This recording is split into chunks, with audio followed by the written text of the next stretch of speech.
কালীগঞ্জে by ইলেকশনের গণনার দিনেই কিভাবে ভোট হয় আমাদের রাজ্যে, কিভাবে ভয় ভীতির সঞ্চার করা হয় এবং ভোটের আগে থেকেই শায়েস্তা করার জন্য, শাসানোর জন্য অস্ত্র, বেআইনি অস্ত্র, বোমা, বস্তান, বন্দুক, পুলিশ সব ব্যবহার করা হয়, তার উদাহরণ আমরা দেখলাম ভোটের পরে গণনা চলাকালীনই বিজয় মিছিলের নাম করে, যেহেতু বুথ ওয়াইজ গণনা হয়, ভোটের আগেই বলে দিয়েছে ভোট দিতে যাবি না, আমরাই ভোট করব।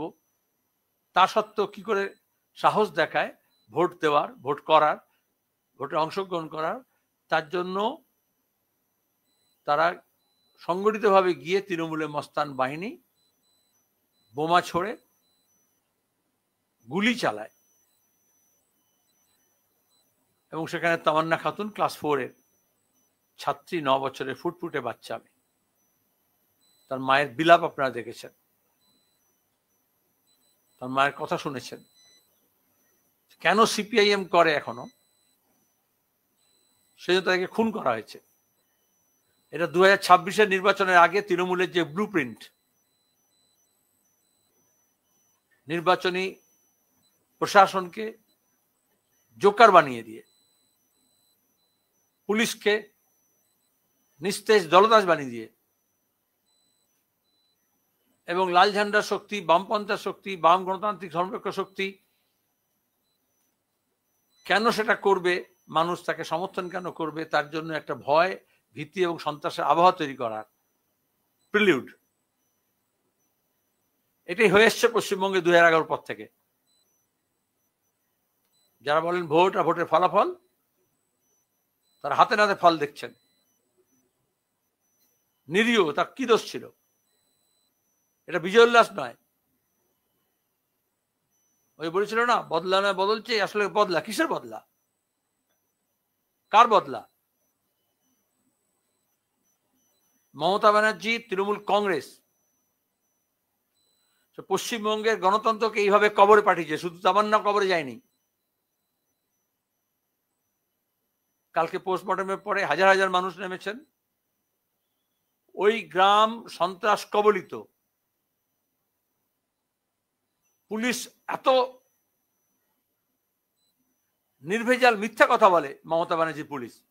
রাজ্য পুলিশের টুইটার হ্যান্ডেলে ঘটনার দিনে প্রথমে বলা হলো বোমার আঘাতে মৃত্যু, দলের তো নাম বলবে না। 10 মিনিটের মধ্যে টুইটার হ্যান্ডেলে, সেম হ্যান্ডেলে ওয়েস্ট বেঙ্গল পুলিশ, রাজ্য পুলিশ বোমা শব্দটা তুলে দিল। কালকে যে এফআইআর হয়েছে, তামান্নার মা এফআইআর করেছেন যে পুলিশকে তার মন্তব্য প্রত্যাহার করতে হবে। কোন একটা অ্যাক্সিডেন্টালি স্প্রিন্টার লেগে গেছে, পুলিশের সর্বোচ্চ প্রশাসন তাহলে যুক্ত, ওই থানাটা পরিচালনা করে তৃণমূলের লোকেরা। অনেক রকমের আয়ের হিসেব আছে ওখানে, এরকম বেশ প্রত্যেকটা জেলায় একটা মুক্তাঞ্চল আছে তৃণমূলের, যেখানে কোনো বিরোধী কণ্ঠ থাকবে না, কোনো লাল ঝান্ডা থাকবে না।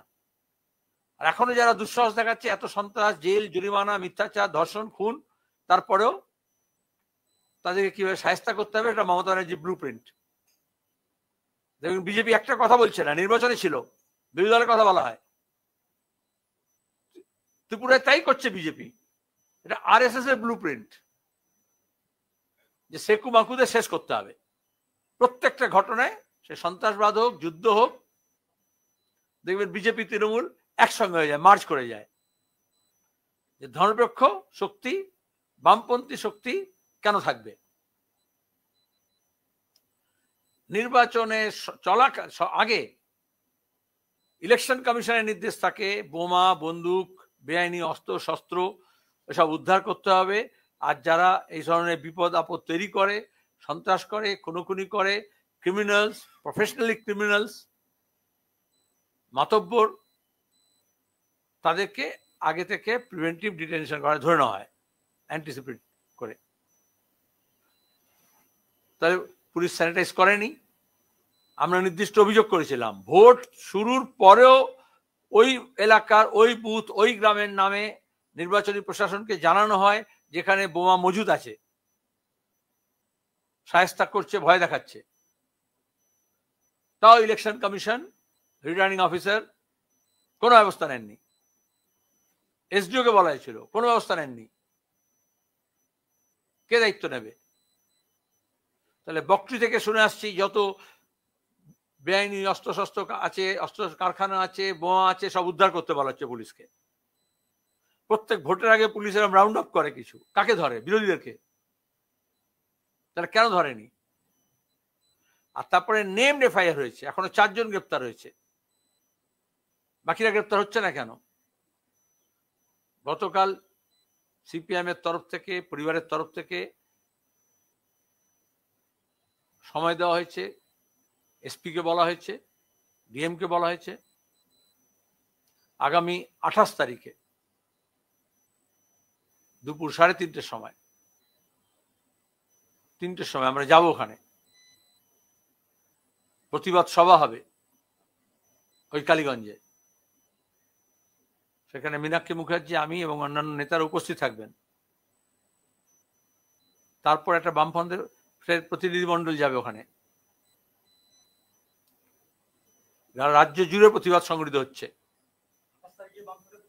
সব অপরাধীকে গ্রেপ্তার করতে হবে, বেআইনি অস্ত্র শস্ত্র বোমা উদ্ধার করতে হবে, এবং কার গাফিলতিতে মৃত্যু হলো ইলেকশন কমিশন বলে নির্বিঘ্নে নিরাপদে নির্বাচন করুন। এই নির্বাচন প্রসেস চলাকালীন এর আগেও খুন হয়েছে, পঞ্চায়েত নির্বাচনে খুন হয়েছে, এটা তো রাজ্য কেন্দ্রীয় নির্বাচন কমিশন। তাহলে কেন দায়িত্ব নেবে না? যে তৃণমূলের এমএলএ জিতেছে, তার জেতার আনন্দ উৎসবে যদি এরকম মৃত্যু হয়, তাহলে এই এমএলএ কাজ কি আমরা দেখতে পাচ্ছি গোটা রাজ্য জুড়ে। আমরা রাজ্যের গণতন্ত্রপ্রিয় মানুষ, শান্তিপ্রিয় মানুষ, যারা এই জঙ্গল রাজকে উৎখাত করতে চায়, সবাইকে আহ্বান জানাচ্ছি প্রতিবাদে সোচ্চার হওয়ার জন্য। রাজ্য জুড়ে নানান কর্মসূচি নেওয়া হয়েছে, সিপিএম এর তরফ থেকে, বামফ্রন্টের তরফ থেকে, বাম গণতান্ত্রিক ধর্মনিরপেক্ষ শক্তির তরফ থেকে, সাধারণ মানুষ যারা অভয়াকাণ্ডের পরে যাদের বিবেক নড়ে গিয়েছিল, যারা বিচার চেয়েছিলেন, ইনসাফ চেয়েছিলেন, জাস্টিস চেয়েছিলেন, আজও পাননি। এরকম শত শত মেয়েদের, শিশুদের ওপরে অত্যাচার হচ্ছে, খুন হচ্ছে, তার প্রতিবাদ সংগঠিতভাবে করার আহ্বান জানাচ্ছি।